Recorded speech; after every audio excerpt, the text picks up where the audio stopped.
ଆଜ୍ଞା ଏଇଆ ମୁଁ ସବୁ ଶୁଣୁଛି ମାନେ ସାର୍ ଏଇ ଯୋଉ ଚକ୍ର କଥା କହିଲେ ଚକ୍ରଟା ମୁଁ ମାନେ ଚକ୍ରଟାରେ ଯୋଉ ଅକ୍ଷର ଅଛି ବସାଣ ଆଉ ବୀଜ ମନ୍ତ୍ର ଏଇଟା ମାନେ ଶୋଇକିରି ବି କରିପାରିବ ସବୁ ଆସନରେ? ସବୁ ଆସନ ଟା ଗୋଟେ ଆସନ ନୁହେଁ। ହଁ ସାର୍ ତମେ ପଦ୍ମାସନ ନହେଲେ ପଦ୍ମାସନ ଆମର ତ ଆଣ୍ଠୁ ଗଣ୍ଠି ଗୁଡା ଦରଜ ଆଉ ସେଇ ପଦ୍ମାସନ କଲେ ଛାଡିଯିବ। ମୁଁ ଆଗରୁ ସାର୍ କରୁଥିଲି ସେ ତ ଆଉ ଆଣ୍ଠୁ ଗଣ୍ଟା ମତେ 74 ବର୍ଷ ସାରେ। ଆଉ ସେ ପଦ୍ମାସନ ମିନିଟିଏ ଅଧ ମିନିଟିଏ କରିକିରି ଧୀରେ ଧୀରେ ଅଭ୍ୟାସ କଲେ ସେ ହେଇଯିବ। ସାର୍ ଆଉ ସବୁ ତ ଆପଣ କହୁଛନ୍ତି ଏଗୁଡ଼ା ସବୁ ମୁଁ ଶୁଣିକିରି ଆଶ୍ଚର୍ଯ୍ୟ ଅମୃତବାଣୀ ଏ ଅମୃତବାଣୀ ମୁଁ ହିନ୍ଦୀ ଗୁଡା ସବୁ ଦେଖୁଥିଲି ଏ କଥା ଗୁଡା ବିଲକୁଲ ନୁହଁ। ହିନ୍ଦୀ ଯୋଉ ପ୍ରବଚନ ସବୁ ବାବାଜୀ କହନ୍ତି ସେ ମନ ବୁଦ୍ଧି ଅହଙ୍କାର ଉପରେ ଗୋଟେ କହିଯାଆନ୍ତି ଏଇଟା କୋଉଠୁ ବାହାରୁଛି କଣ କରୁଛି କେହି କହୁନା। ନା ତା ମୂଳ ତତ୍ଵ ଟା କୁହନ୍ତି ନାହିଁ। ଆପଣ ସବୁ ମଞ୍ଜି ବାହାର କରି କହିଦଉଛନ୍ତି କିନ୍ତୁ ଗୁରୁ ନାମଟି କହୁନାହାନ୍ତି। ଭଲ ଗୁରୁଙ୍କର ଆଦେଶ ନାହିଁ ତ। ହଁ ସବୁ କହିବେ କିନ୍ତୁ ଗୁରୁ ମନ୍ତ୍ରଟା କହିବେନି ନା। ସାର୍ ଆଉ ଗୋଟେ ଜିନିଷ ମୁଁ ଭାଗବତ ସବୁଦିନ ପଢୁଛି ଆପଣଙ୍କର ଯୋଉଗୁରା ରେକର୍ଡ କରିଛି ମୁଁ ପେନଡ୍ରାଇଭରେ ସବୁ ପୁରେଇ ଦେଇଛି। ସବୁ ପେନଡ୍ରାଇଭରେ ପୁରେଇଛି 100 କି 200 ଖଣ୍ଡେ ଆଉ ଗୁରା ତ କାଇଁ ଆସୁନେଇ କଣ କରି ମୁଁ କହିସାରେ ଗୋଟେ ଭିଡିଓ ଖୋଲିଦବ। ସେ ଭିଡିଓ ଉପରେ ଦେଖିବ ଗୋଟେ ଅଖିଳ ଜ୍ୟୋତି ଲୋଗୋ ଟିକେ ଅଛି ମୋ ଫଟୋ ମୋ ଗୁରୁଙ୍କର ଫଟୋ ମିଶି ଛୋଟିଆଟିଏ। ସାର୍ ସେଟା ଡାହାଣ ପଟ କଣରେ ଉପରକୁ ରହିଛି। କିନ୍ତୁ ସେଇଟା ବାଁ ପଟ କଣକୁ ତଳେ ଅଖିଳ ଜ୍ୟୋତି ଲେଖା ହେଇଛି ତା କରରେ ତା ଠାରୁ ଛୋଟ ହେଇକି ରହିଛି। ସାର୍ ମୁଁ ଜାଣିଛି। ଆଉ ସେଇଟାକୁ ଆଙ୍ଗୁଳି ମାରିଦେନେ ସବୁ ଲେଖା ବାହାରିବ ସେଥିରେ ଭିଡିଓ ଉପରେ ଆଙ୍ଗୁଳି ମାରିଦେନେ 800 ଭିଡିଓ ସବୁ ବାହାରି ପଡିବ। 800 ମୋ ଝିଅକୁ କହିଥିଲି ସେ 100ଟା କଣ ଭିଡିଓ କରିଛି। ଏଇ ଯୋଉ ତଳ ଲୋଗୋଟାରେ ଆଙ୍ଗୁଳି ମାରିଦବ। ଆଉ ତଳ ଲୋଗୋରେ ଆଙ୍ଗୁଳି ମାରିକି ଭିଡିଓ ଉପରେ ଭିଡିଓ ଯୋଉଠି ଲେଖାଥିବ ଟିକେ ଆଙ୍ଗୁଳି ମାରିଦେଲେ ତା ତଳ ଉପର ମାରିଦବ ପୁରା ଚାଲିବ ସବୁ ଭିଡିଓ ସେଇଥିରୁ ଦେଖିକି ଭଲ ଭଲ ଭିଡିଓ ବାହାର କରିକି ପେନଡ୍ରାଇଭରେ ରଖ। ସାର୍ ପେନଡ୍ରାଇଭରେ ତ ରଖିଛି ମୁଁ କହିଲି ଆଉ କିଛି ନାହିଁ ଏଇତକ ଶୁଣିବି ଏଇଟା ହଉଛି ବ୍ରହ୍ମଜ୍ଞାନ କେହି କହିନାହାନ୍ତି ଆପଣ ତ ସବୁ କହିଦଉଛନ୍ତି କୌଣସି ମୁଁ ଆଜ୍ଞା ଜଣକୁ ପଚାରିଲି ଶିଶୁଗୁନା କୋଉଟା କିରେ ସେ କହିଲେ ତ ଗୁରୁ ଗଲେ ପାଇବୁ କିନ୍ତୁ ଆପଣ କହିଦେଲେଣି ଦୁଃଖୁ ଦୁଃଖୀ ମୋ ଗୁରୁ ବି କହିଥିଲେ ଦୁଃଖୁ ଦୁଃଖୀ। ସାର୍ ଯୋଉ ଶିଶୁପୁନା ନାଡିଟାରେ ଚାଲେ ପବନଟା ଆମେ ଇଅଳା ପିଅଳାରେ ଜାଣିପାରୁଛେ ଇଅଳାରେ ଚାଲୁଛି ଆଉ ପିଅଳାରେ ଚାଲୁଛି ପବନଟା ଜାଣିପାରୁଛେ ଶିଶୁ ମୁନାରେ ଯୋଉ ପବନଟା ଚାଲୁଛି କେମିତି ଜାଣିବା? ଶିଶୁ ମୁନାରେ ପବନ ଯୋଉ ଚାଲୁଛି ସେଇଟା ହଉଛି ମେରୁଦଣ୍ଡ ଭିତରେ ପବନ ଚାଲେ। ଆଜ୍ଞା ହରି ଓମ୍। ସେଟାକୁ ସାଧନା କରୁ କରୁ ସବୁ ଜଣା ପଡିଯିବ ଆଉ। ନାଇଁ ସାର୍ ଚାଲିବାଟା ଜାଣିବ କେମିତି ମେରୁଦଣ୍ଡରେ? ତମକୁ ତେଲୁଗୁଣି ଚାଲିଲା ଭଳିଆ ସଲସଲ ଲାଗିବ ସାଁ ଭଳିଆ ଚାଲିଲା ଭଳିଆ।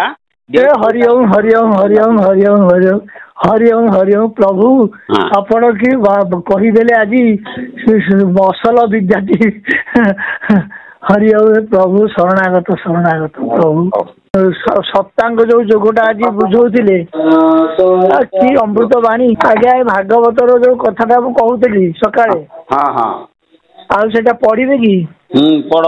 ଜଳେ କମଳ ମଧ୍ୟେ ଥିଲା ସେବେନି ଅକ୍ଷର ଶୁଣିଲା ଓଙ୍କାର ଆଦି ଶତ ଦଶ ପଞ୍ଚ ମିଶ୍ରିତେ ଏକ ବିଷ ସବଦେ ତପ ଉଚ୍ଚାରଣ ନିଷ୍କାଞ୍ଚନକ ନିଜ ଧନ ସେବାଣୀ ଶୁଣି ବ୍ରହ୍ମା କର୍ଣ୍ଣେ ନିରୋଳି ଚାହିଁଲା ବଚନେ ଗଗନେ ଦିଗ ସହିତେ ଅନାଇଲା କାହିଁ ସେ କିଛି ନ ଦେଖିଲା ସେ ପୁଣି ରହି ନିଜ ସ୍ଥାନେ ଆତ୍ମାର ହିତ ଚିନ୍ତି ମନେ ଜାଣିଲା ଏ ପରମ ତତ୍ତ୍ୱ ତପେ ସାଧନେ ଦେଲା ଚିତ୍ତ ଏ ମୋର ଶୀତ ବୋଲି ଜାଣି ଚଳ ମନେ କୁଶ ପାଣି ଅମୋଘ ସୃଷ୍ଟି ସେ ବିଧାତା ତପେ ବଢିଲା ତାର ଚିତ୍ତ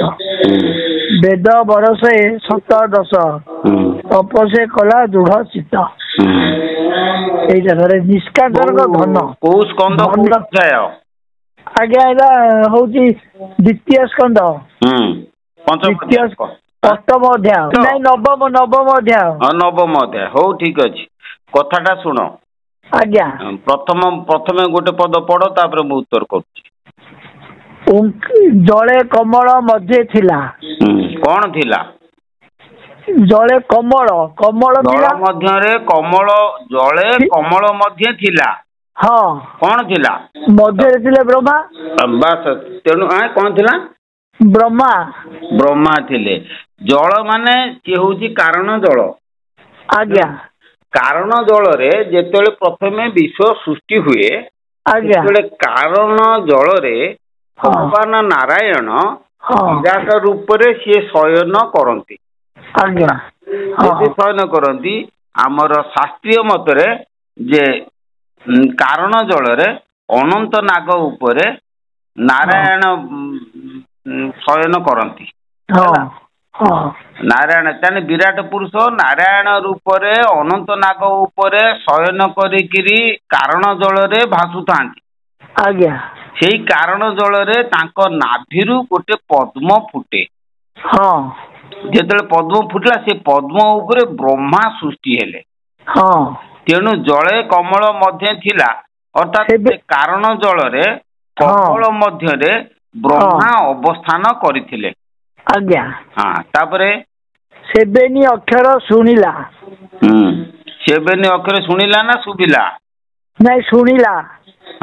ତାହେଲେ ବ୍ରହ୍ମା ସେଠି ଦିଟା ଅକ୍ଷର ଶୁଣିଲେ। ଯେତେବେଳେ ସେ ଜଗତ ସୃଷ୍ଟି କରିବା ପାଇଁ ଚାହିଁଲେ ସେତେବେଳେ ସେ ଆଉ କୌଣସି କିଛି ପାଇଲେ ନାହିଁ।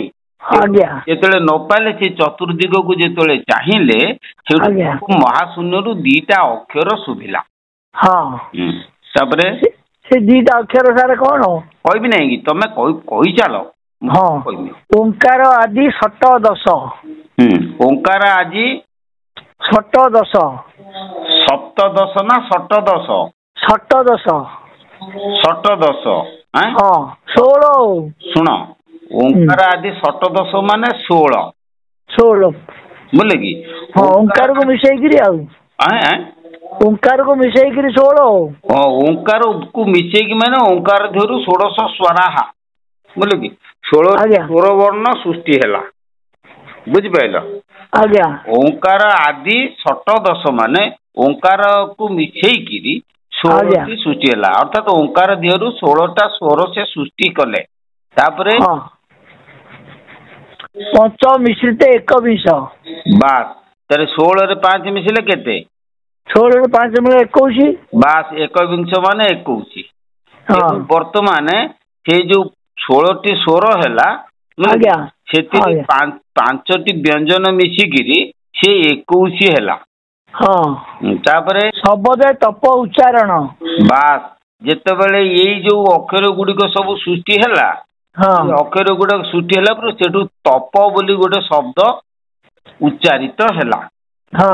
ସେଇ ଯୋଉ ବେନି ଅକ୍ଷର କହୁଛ ସେଇ ବେନି ଅକ୍ଷର ହଉଛି ତପ। ଶବଦେ ତପ ଉଚ୍ଚାରିଲା। ତାପରେ ନିଷ୍କାଞ୍ଚନକ ନିଜ ଧନ। ଶବଦେ ତପ ଉଚ୍ଚାରଣ ନିଷ୍କାଞ୍ଚନକ ନିଜ ଧନ। ନିଷ୍କାଞ୍ଚନ ନିଷ୍କାଞ୍ଚନ ନିଜ ଧନ। ତାପରେ ନିଷ୍କାମ କର୍ମ ହଉଛି ତାଙ୍କର ନିଜ ଧର୍ମ। ସେଇଠୁ ତାପରେ କୁହ। ସେବାଣୀ ଶୁଣି ବ୍ରହ୍ମା କର୍ଣ୍ଣେ। ବାସ୍ ନିରୋଳି ଚାହିଁଲା ଗଗନେ।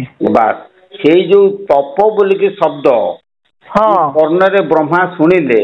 ଶୁଣି ସାରିକି ନିରୋଳେ ମାନେ ଏକାନ୍ତରେ ଆଉ କେହି ନାହାନ୍ତି ବିଶ୍ୱର ବ୍ରହ୍ମାଣ୍ଡ କେବଳ ବ୍ରହ୍ମା ଅଛନ୍ତି। ଏକାନ୍ତରେ ସେ ଚାରିଆଡକୁ ସେ ଚାହିଁଲେ ଗଗନକୁ ଚାହିଁଲେ। ତାପରେ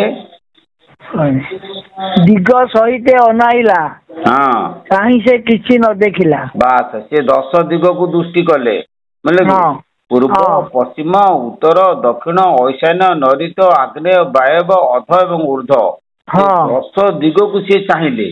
ଚାହିଁସାରିଲା ପରେ କୌଣସି ଜାଗାରେ କିଛି ସେ ଦେଖିବାକୁ ପାଇଲେ ନାହିଁ। ସେ ପୁଣି ରହି ନିଜ ସ୍ଥାନେ ଆତ୍ମାର ହିତ ଚିନ୍ତି ମନେ। ବାସ୍ ସେ ଯୋଉ କମଳ ଉପରେ ଥିଲେ ସେ କମଳ ଉପରେ ରହିକିରି ନିଜର ହିତ ଚିନ୍ତା କରି ତାପରେ କଣ କଲେ? ଜାଣିଲେ ଏ ପରମ ତତ୍ତ୍ୱ। ବାସ୍ ତେଣୁ ଯେତେବେଳେ ତପ ବୋଲିକି ଦିଟା ଶବ୍ଦ ଶୁଣିଲେ ସେ ତତ୍ତ୍ୱ ଶୁଣି ସାରିଲା ପରେ ସିଏ ତାକୁ କୋଉଠି କିଛି ପାଇଲେ ନାହିଁ। ତେଣୁ ସିଏ କହିଲେ ଏଇ ଦୁଇଟି ହଉଛି ପରମ ତତ୍ତ୍ୱ। ତପ ସାଧନ ଦେଲେ ଶୀତ। ବାସ୍ ଯେତେବେଳେ ଇଏକୁ ଏଇ ଦିଟା ପରମ ତତ୍ତ୍ୱ ଯେତେବେଳେ ଶୁଣିଲେ ତେଣୁ ତପ ବୋଲିକି ତପସ୍ୟା ତପ ସାଧନା ସେ ସେଇଠି କଲେ କୋଉଠି କମଳ ଉପରେ। ଆତ୍ମାର ହିତ ପାଇଁ ଏ ମୋର ହିତ ବୋଲି ଜାଣି ନିଶ୍ଚଳ ମନେ କୁଶ ପାଣି। ବାସ୍ କୁଶ ପାଣି କହିଲେ ବ୍ରହ୍ମା ନିଶ୍ଚଳ ମନରେ ଏଇଟା ମୋର ହିତ ବାଣୀ ବୋଲିକି ମନରେ ଚିନ୍ତା କରି ସେ ତପସ୍ୟାରେ ମନ ଦେଲେ। ଅମୋଘ ଦୃଷ୍ଟି ସେ ବିଧାତା ତପେ ବଢିଲା ତାର ଚିତ୍ତ। ବାସ୍ ଯେତେବେଳେ ଅମୋଘ ଦୃଷ୍ଟି ବୁଝିଲେ କି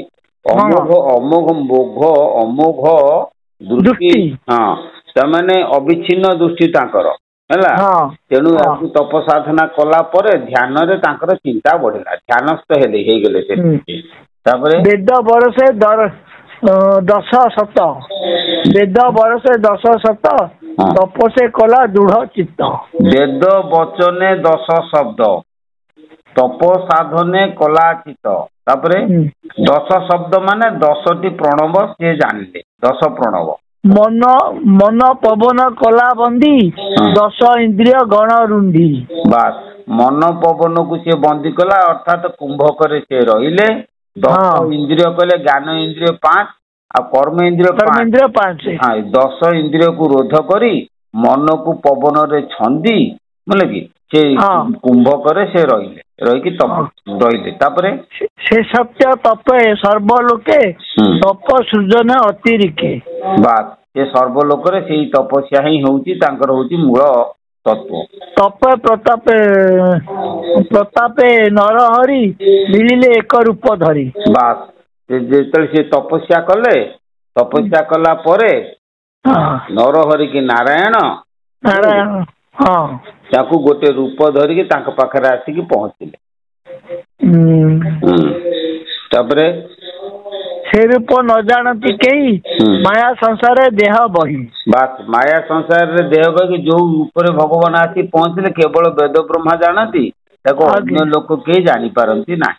ବିଷ୍ଣୁ ପ୍ରଶଂସେ ପ୍ରଜାପତି ଛାଡ଼ିଲା ମନୁ ଦୁଃଖ ଭ୍ରାନ୍ତି। ବାସ୍ ଯେତେବେଳେ ସେ ଗୋଟେ ରୂପରେ ଆସିକି ପହଞ୍ଚିଲେ କି ସେ ବିଷ୍ଣୁ ଯୋଉ ରୂପରେ ଆସିକି ପହଞ୍ଚିଲେ ସେଇ ରୂପକୁ ଦେଖିକି ମନରୁ ତାଙ୍କର ଭ୍ରମ ଦୂର ହେଇଗଲା। ସେ ଅତି ଆନନ୍ଦ ମନରେ ପ୍ରସନ୍ନ ହେଲେ। ଆଉ ଶୂନ୍ୟ ବିଜୟ ନରହରି ଅଶେଷ ଦେବଙ୍କର ବରି। ଦେବଙ୍କର ବୈରୀ ଭରି କଣ ଲେଖିଛି ତମର ଶୁଣ ସେ ଯୋଉ ଭାଗବତଟି ତମର ଠିକ ନାହିଁ। କେତୋଟି ଶବ୍ଦ ମତେ କହିଲଣି ସେଗୁଡାକ ସବୁ ବେତାଳିଆ ମେତାଳିଆ ହଉଛି।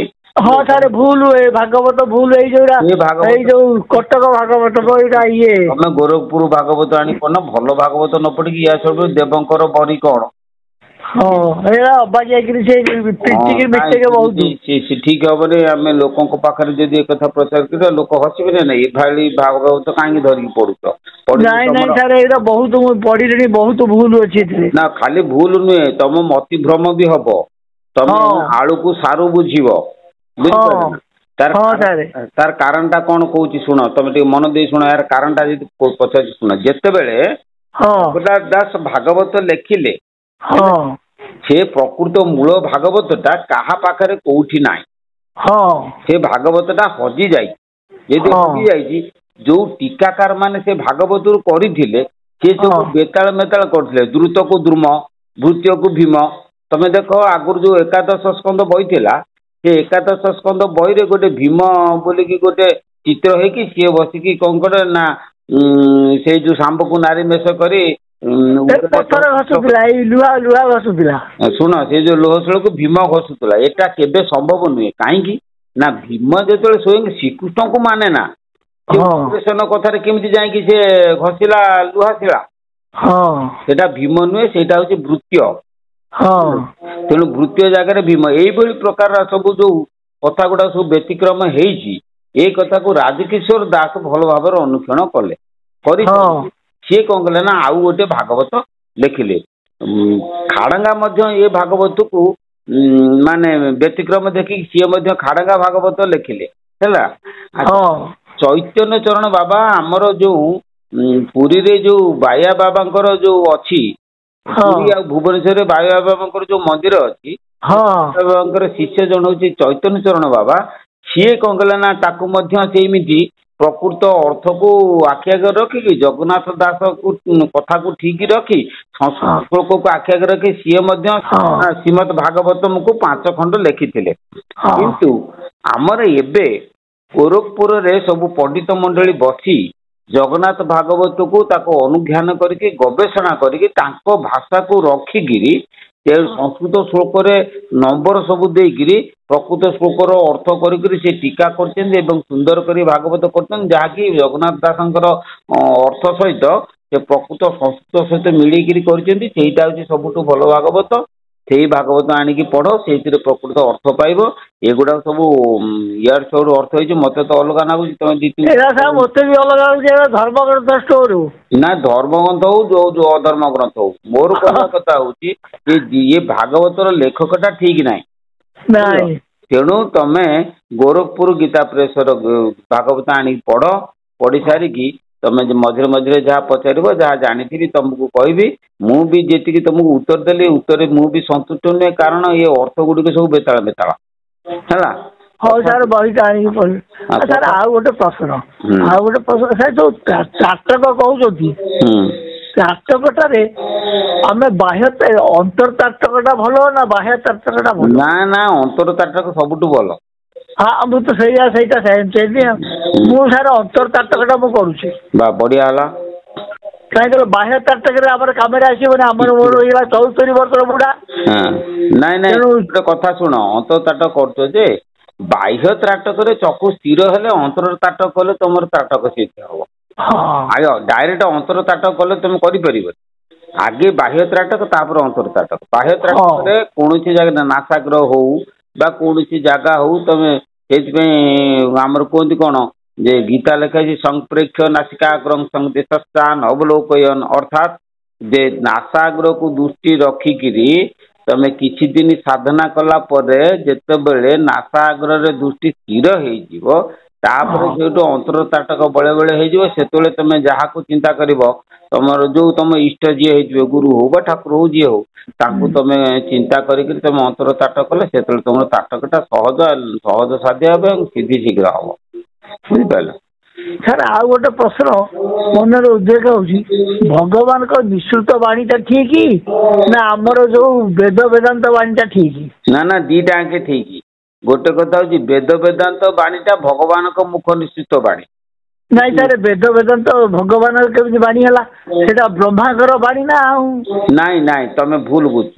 ଭଗବାନଙ୍କ ମୁଖ ନିଃସୃତ ବାଣୀ କେମିତି ହେଲା, ମୁଁ ତମକୁ ବେଦ ବେଦାନ୍ତ ଗୁଡିକ ଭଗବାନଙ୍କ ମୁଖ ନିଃସୃତ ବାଣୀ କେମିତି ହେଲା ମୁଁ ତମକୁ ବୁଝେଇ ଦଉଛି ଶୁଣ।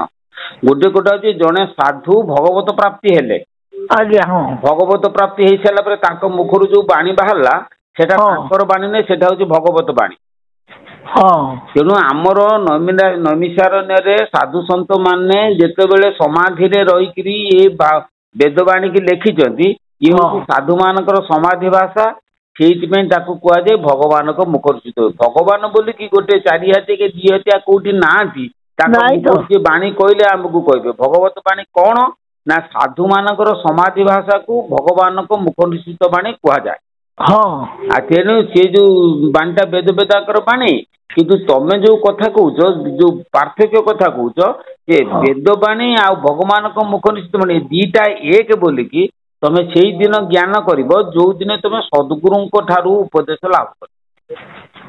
ତମର ସେଇଦିନ ତମ ସନ୍ଦେହ ମୋଚନ ହେଇଯିବ। ନାଇଁ ମୁଁ ସାର୍ କଣ କି, ଏଇ ଯୋଉ ରାମ ନାମ, କୃଷ୍ଣ ନାମ, ପ୍ରଣବ ତ ହଉଛି କୃଷ୍ଣ କହିଛନ୍ତି ପ୍ରଣବ, ସିଏ ତ ନିଜ ନାଁ ଟା କହିନାହାନ୍ତି ମୋ ନାମ ଭଜ ବୋଲି। ବ୍ରହ୍ମ ନାଇଁ, କେବଳ ଭଗବାନଙ୍କୁ ଛାଡିଦେଲେ ଆଉ କେହି କହିନାହାନ୍ତି ମୋ ନାମ ଭଜ ବୋଲିକି। ବୁଝିଲ କି? ଦେଖୁନା ଗୋଟେ କଥା, ସର୍ବଧର୍ମାନ ପରିତ୍ୟଜ୍ୟ ମାମେକଂ ଶରଣଂ ବ୍ରଜ ଅହଂ ତ୍ୱା ସର୍ବ ପାପେଭ୍ୟୋ ମୋକ୍ଷ ଇଚ୍ଛାମି ମା ଶୁଚ। ଅର୍ଥାତ୍ କଣ କି, ମତେ କେବଳ ଏକା ଭଜନ କର। ମତେ ଭଜନ କର ଅର୍ଥ କଣ କି, ମୋ ନାମକୁ କେବଳ ତମେ ଭଜନ କର, ଭଗବାନ କହିଛନ୍ତି। କିନ୍ତୁ सी केवल भगवान को छाड़देले आउ आमर कौन शास्त्र लिखाई ना जे किए कही मो नाम को भजन कर केवल भगवान कहते मो नाम को भजन कर नामटा भगवान प्रकृत नामटा कौन सेटा केवल सद्गुरु तुमको देवे एमती आकार ब्रह्म जो नाम भागवत गीतार लिखाई कौटा को कर ना सेमती कले तुम भ्रमिब बुझीपार सद्गुरु को केवल सद्गुरु को उपासना कले सबटाक बुझ गीता को बुझा एत सहज नुहे बिना सद्गुरु तुम गीता बुझीपार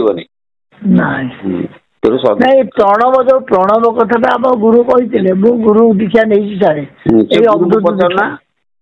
नहीं से निर्वाण प्राप्ति पाई तो 10 वर्ष है ना ना सी निर्वाण प्राप्ति गुरु सीना शरीर हो जाए तमें जदि निष्ठार सहकार डाके तो हृदय आसी सी कहीदेवे हाँ कहूँ से आसूची भावना आसूची